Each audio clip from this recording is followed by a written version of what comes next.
Good morning, everybody. Hey, welcome to Wednesday, January 26th.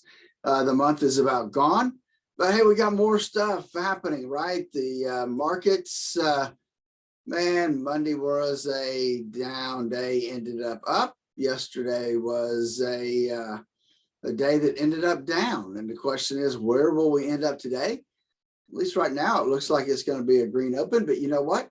Nobody knows where we're going to end up. So ultimately, that's why we developed the core retirement design to help you design the retirement you always dreamed of and to make sure that you have the right amount of risk within your portfolio. We help you calculate it, organize it, review, and then we ultimately help you establish a risk optimized portfolio. So, hey, with that, if we can help in any way, please give us a call at 863-382-0037. With that, we've got Dave next. FM Jack and Diane and Dave. Oh, and Phillip, too. Yeah, it's that time of the day where we check in on your money and see what's going on Wall Street and try to explain what the Sam Hill is going on, and sometimes that's a challenge. Let's see if my partner in crime each morning can help out. Phillip Statler from Statler Financial Services. Another topsy-turvy day yesterday, wasn't it, Phillip? Yes, sir. It sure was. You know, we just can't get out of this volatility, which you and I've been saying is it's here. It's here to stay probably for a while. And today will probably be no better, given that, about 2 o'clock, we got the Federal Reserve issuing, some of their reports from their committee meeting. And obviously everybody's going to be focused on that at 2 o'clock. Nobody expects them to do anything concrete, but we may very well get a clearer statement as to what they're really thinking about, because boy, oh boy, those rumors of actually selling the bonds they've been buying and they're cutting back on the purchases of and maybe going to 5 interest rate hikes. We had another day like we did the day before yesterday during the intraday. I mean, the Dow had just about a full 1,000-point swing during the day.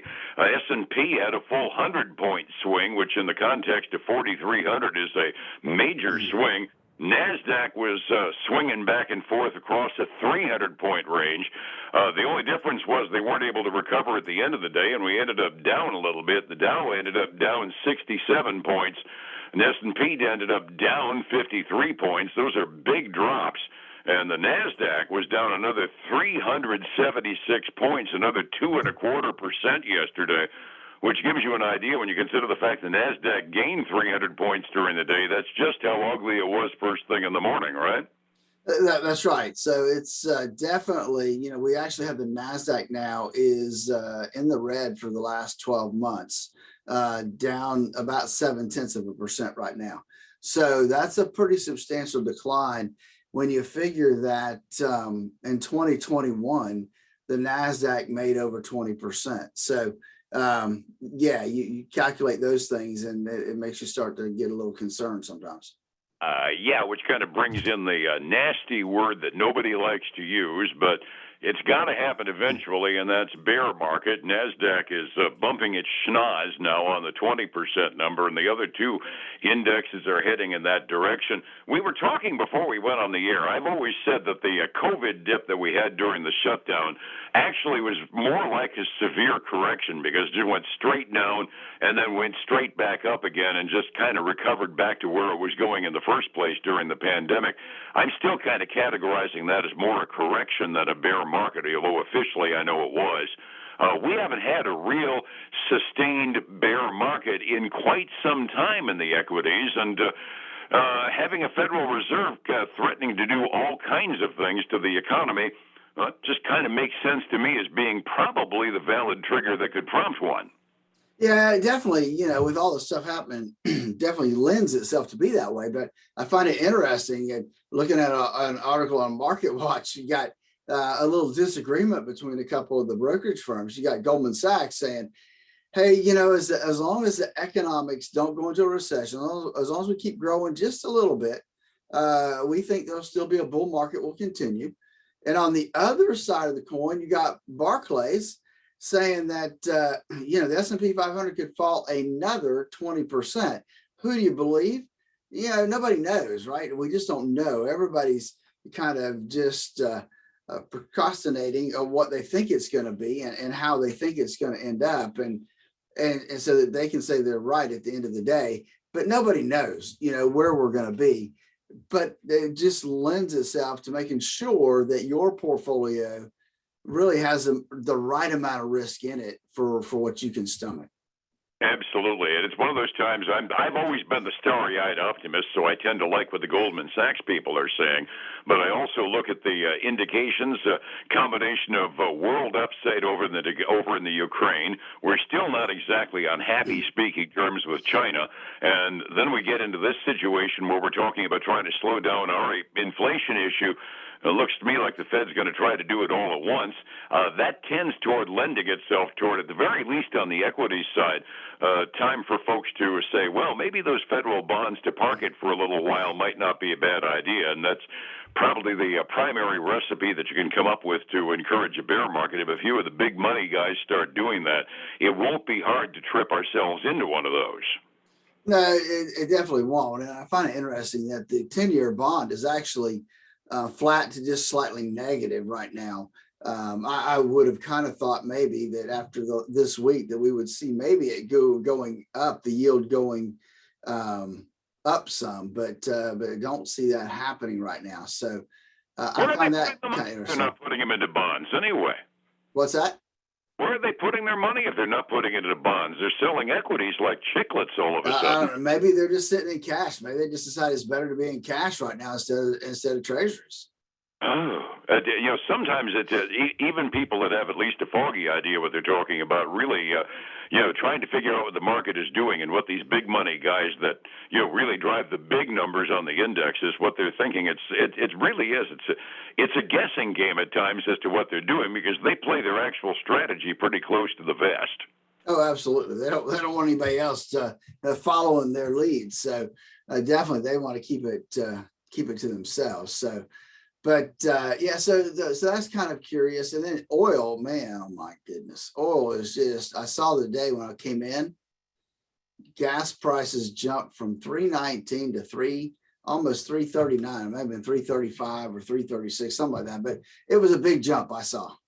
I was going to say we're getting a nosebleed, bumping our nose off of $87 a barrel right now, and that again is one of the things that can prompt us to start looking at other problems that could cause that bear market to hit, because that price of oil is the price of transportation, which we really can't do much without. About the only people that like an increase in the price of the barrel of oil are the oil companies that have substantial prospecting interests, and we haven't exactly been economically friendly to expanded prospecting for oil lately either.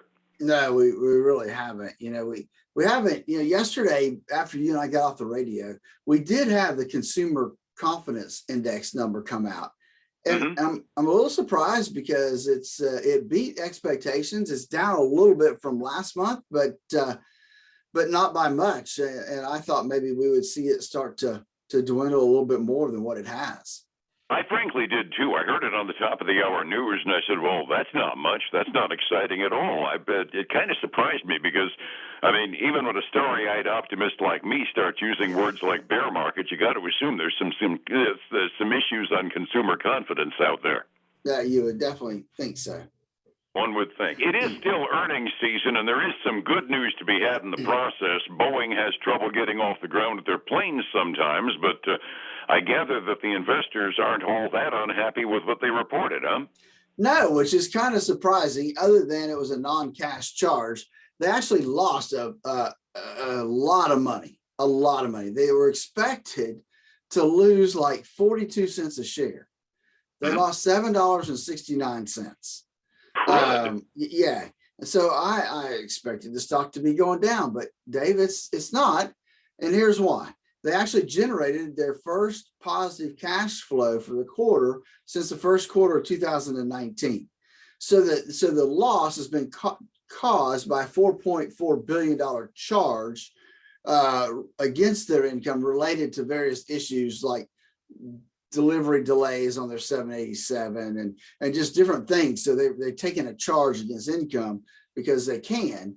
And so that's the issue. But cash flow was actually good for the quarter.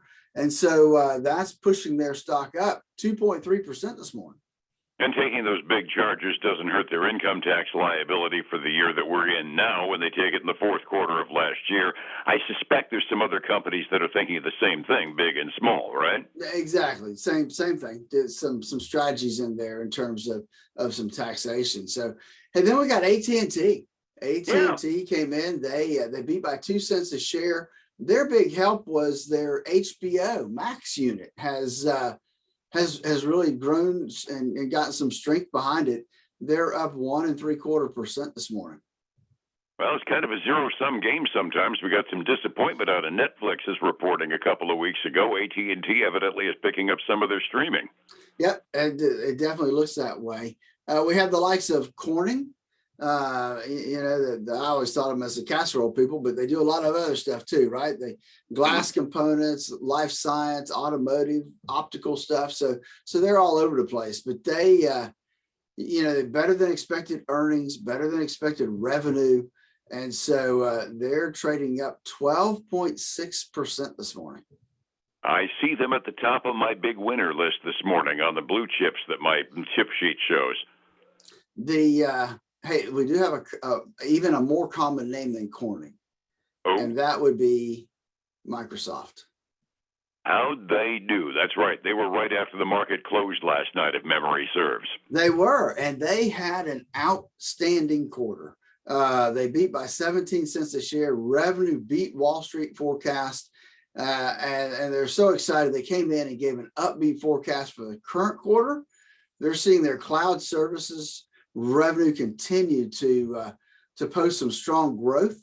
And so we saw Microsoft is up 5.2% this morning. Wow. Yeah, nice numbers. Microsoft is in that classification in the high-tech companies where they're starting to approach being one of the smokestack companies in that line. So it's good to see them recreating and selling what they sell and finding new lines like their cloud services. Yeah, it really is. They got to compete with the people like IBM and cloud services, but hey, they're, the more the merrier. Keeps the price down a little bit for us business users that need to use them. So, hey, the last earnings I have, and then I have a little upgrade for you. Texas Instruments reported, and they really had a good quarter. They earned $2.27 versus $1.94 they were expected. So not a bad little swing there. Revenue above estimates as well. They issued great outlook that exceeded the analyst expectations. So that was good. Fourth quarter is looking like it's going to be a pretty good quarter for them. They're up 4.7% this morning. Good Lord. And then TI is one of those companies I'm not even sure exactly what their specialty is, but I know they're big. I know they make chips, and I don't know what the specialty is for it, so I'm glad they're doing well. Yeah, but I want to mention, because you and I always, when they come out, we talk about them extensively, and that's Mattel. Yeah. So Mattel didn't report, but they did let this out that they won back the rights to produce toys on the Walt Disney Frozen franchise from Hasbro. Ooh, so guess what? Their guidance is going to look real good. Yeah, so we've got actually Mattel with a nice little bump this morning, up like 8.3%. Guess what's happened to Hasbro? Down about 8.2. No, not quite the offset, but still down almost 2% this morning. Yep. In the toy business, if you're one of the two big ones, if you can use the word Disney, you're automatically looking good, I know. Yeah, amazing. Absolutely. Resetting the table again. Yesterday's close was not good. Everything was down. As a matter of fact, NASDAQ precipitously down, but it could have been a heck of a lot worse based upon what happened in the middle of the day. 45 minutes before we open, Phillip, I'm seeing a little bit of green for some reason this morning. Maybe we overreacted a little yesterday. Maybe that's a bounce back, but it does look great, really and truly across the board. We got the Dow up 1.1%. You got the S&P 500 up 1.5%. The NASDAQ 100 up 2.2%. That's just crazy up this morning. And the Russell 2000 is even participating up 1.2%. So the question will be today, if we start there, can we finish there in the green? That'll be, kind of the $1 million question today. Have any more 2,000 point swings in the Dow during the day, especially when it start out green. Exactly. And so then we have the Commodities Index. We got silver up about 0.2. Gold is taking a little bit of a retreat, down about 0.5%. And then, like we said, crude oil is moving right on up 1.5% to $86.89 a barrel right now. Ooh, bumping its nose on a number I really don't want to see. Overseas markets, Asian Rim was almost uniformly up. Japan was off by a tinch, but that was because they were up over 2% the day before.